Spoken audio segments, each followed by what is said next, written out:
شبی آرام زری ماهی صفه تو رو دیدم میانی ستومه چشمانی تو مثل دریای نور بر دلم را براه دور تو آمدی چون بهاری نو در دل فروزان شد صدای شب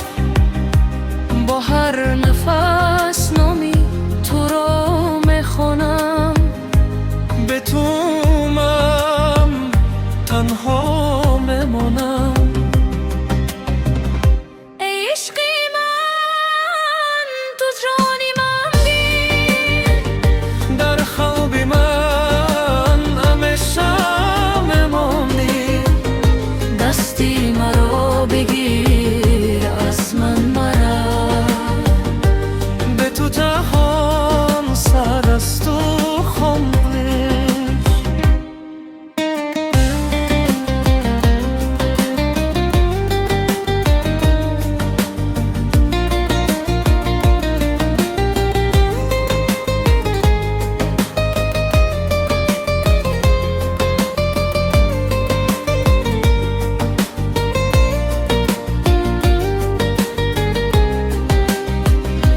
شبها با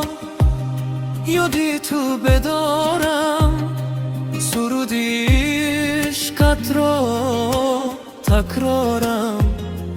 لبخنده مثل گلی سحر میکند دلم را پر از اثر وقتی که باران با شیشه میزند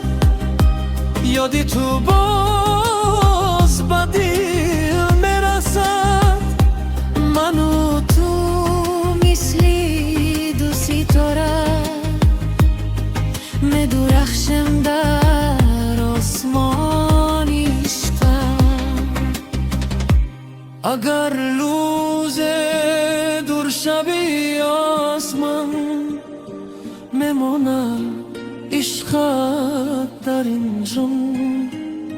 تو آخری راه با تو هستم ای ارزوی شیرینی من ای عشقی من تو جانی من بین در هر سرودم پنهان گیر با تو جهان پر از نور است تو قصه